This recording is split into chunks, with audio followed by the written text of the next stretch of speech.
So this thing happened a couple days ago, and I watched the footage of it. There's two ways to interpret it, but either way you interpret it is pretty bad. President Trump is doing an interview with a reporter at Fox, and she says something to the effect of, well, Charlie Kirk stood up for free speech. And then she kind of starts to qualify that and say, like, yeah, what happened to him, nobody anticipated that. And Donald Trump steps in and says, yeah, he might not be saying that anymore. Okay, his words are a little bit lost as the reporter, the interviewer, is still speaking, but you can hear it. It's pretty clear what he said. There's two interpretations of that. One is that President Trump might be saying, yes, he wouldn't say that anymore because supposedly hate speech somehow led to him being murdered or assassinated. And I think that's completely false. I think that's the more generous way to interpret what he said, by the way.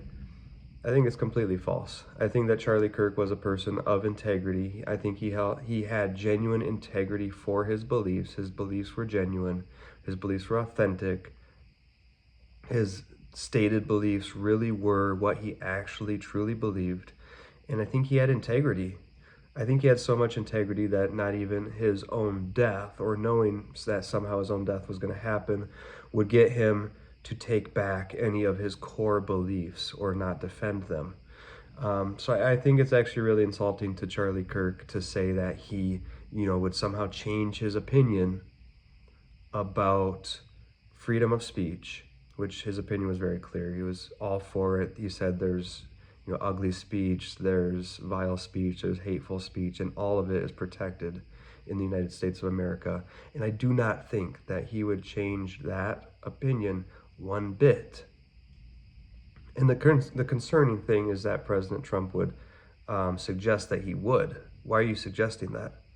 Are you trying to convince us that we should change our opinions? Because Charlie Kirk held the correct opinion there. I mean, this is the United States of America. This is a free country. That's our First Amendment, protected free speech.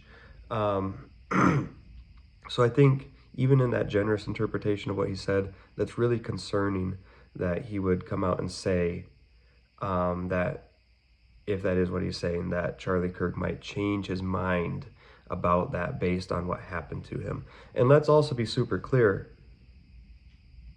Charlie Kirk died because somebody, and some people would say that there's more than one person involved, and we don't know that for a fact one way or the other yet, but we do know that somebody pulled the trigger of a gun aimed at Charlie Kirk,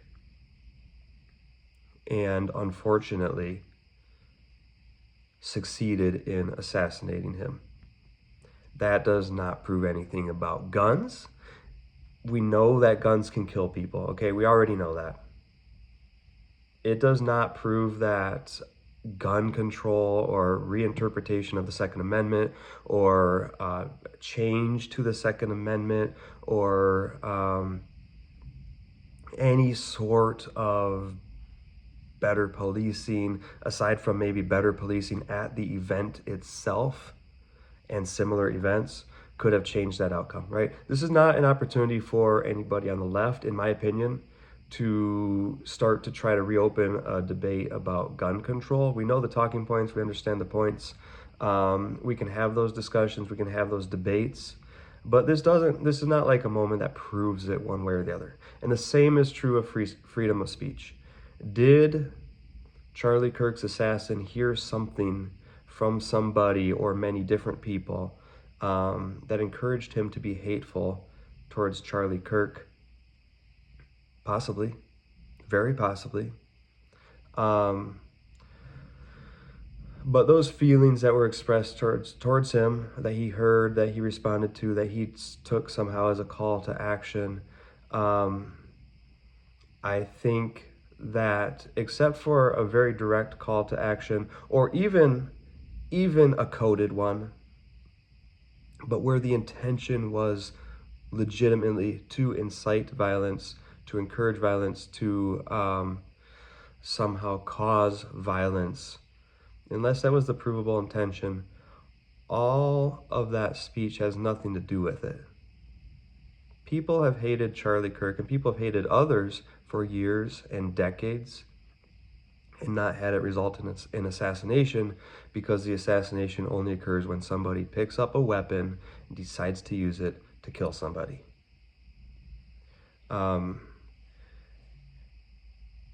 So let's pause there with that. The other interpretation of what President Donald Trump said there was that he was making a joke. He's like, yeah, Charlie Kirk said that in the past, but he wouldn't say that now, would he? Because he's dead. Right? And I know that sounds to some people a little bit far-fetched. It doesn't sound far-fetched to me. We already have 2 clips of Donald Trump being asked about Charlie Kirk, asked to share, in one case he was asked to share the story of how he heard about Charlie Kirk's death, or he was sharing that story.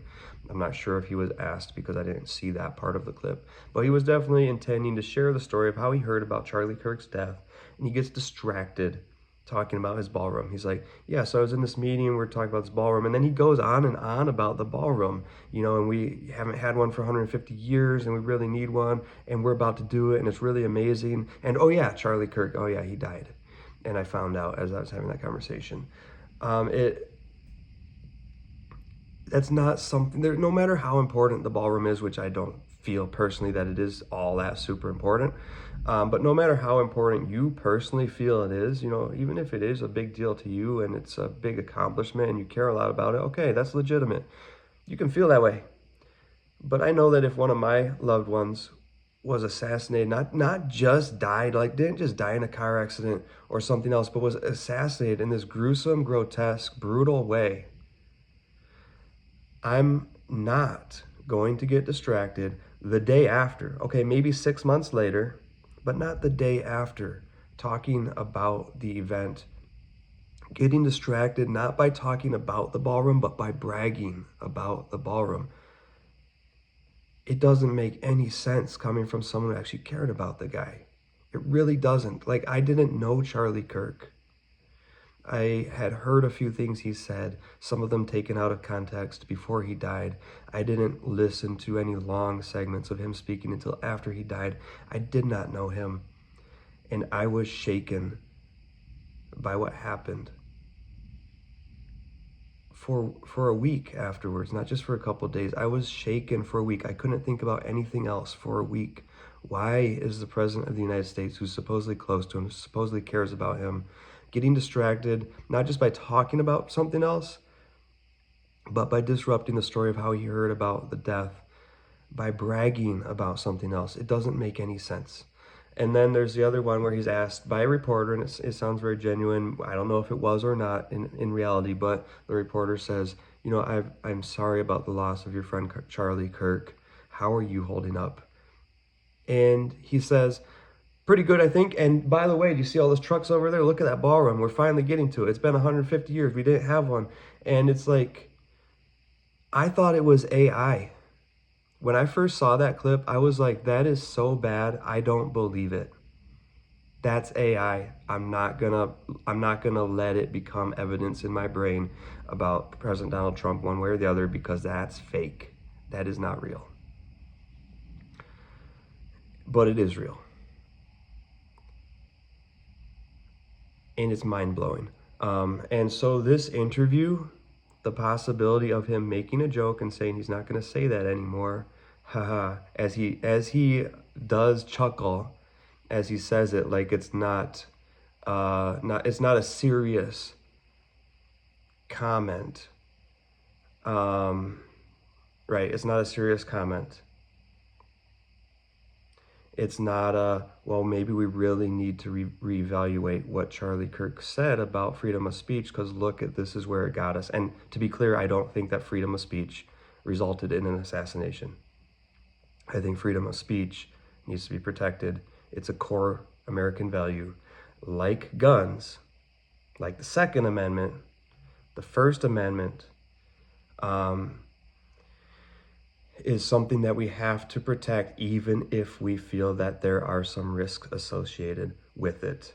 And I'm going to defend what Charlie Kirk said about the Second Amendment here and say that the right to bear arms needs to be protected, even if we know that there is a risk associated with it. But to put his comments in full context, I'm going to say, he said we do need to do everything that we can to reduce the number of deaths associated with guns, right? He wasn't just like, let's go wild and whatever happens, happens. But he said the Second Amendment is very important to protect, not just for hunting, not just for personal use, but for the protection that it affords against a tyrannical government. This is an important right. We need to protect it, even knowing that some risk comes with that. And I would say the same for freedom of speech. There is a big leap from something someone says to something someone does to actually take another person's life. That's a huge leap. And even if you believe that that leap is possible and that leap may result when we have freedom of speech, we still need to protect freedom of speech. It's not optional. It's a core component of the American experience. And that needs to be across the board, needs to be consistent. And I have said it when it's under threat from the left. I will say it when it's under threat from the right. It does not matter. It is an American principle. It's not a leftist principle. It's not a conservative principle. It's an American principle. And I won't stand for the President of the United States playing both sides of the fence on that issue, because what he said, and like I said, it was a joke. I interpret it as a joke, because you don't chuckle as you're saying, oh yeah, maybe he wouldn't say that anymore. Maybe we need to reevaluate his position. Maybe he would want to reevaluate his position. That's not the point he was making. He chuckled. It was a joke. It was, he's not going to say that anymore because he's dead.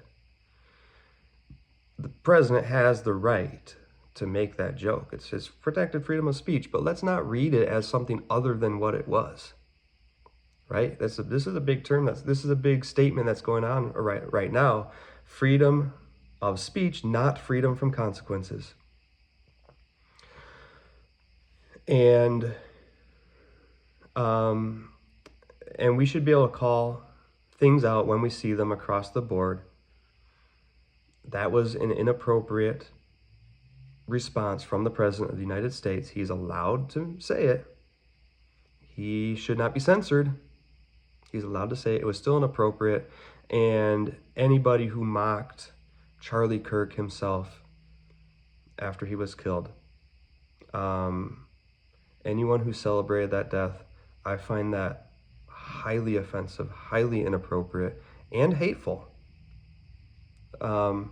No matter how much you disagreed with him, and no matter how much you think that the things he said affected you, they didn't kill you, right? And dying is so much more extreme than any of the ways that his words have affected people. And I'm not saying that they didn't affect some people in negative ways. I'm not saying that wasn't wrong. I'm not saying that you don't have the right to debate it and speak up strongly against it. You do, because this is America and you have freedom of speech. You have every right to debate anything he said, even though he has passed away, even though he was assassinated. You can still debate his ideas.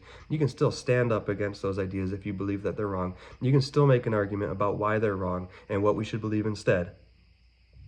But I think that anybody who actually celebrated his death, that is a disgusting response to what happened, especially since I genuinely believe it happened to a person of integrity, of genuine integrity.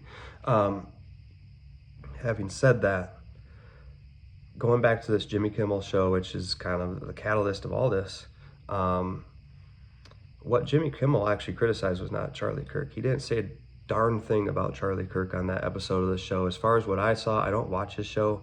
I only watched a clip of it to see what he actually said, and he did not, as far as I can tell, he can prove me wrong, but as far as what I can tell, he did not criticize Charlie Kirk at all. He didn't say a darn thing about Charlie Kirk.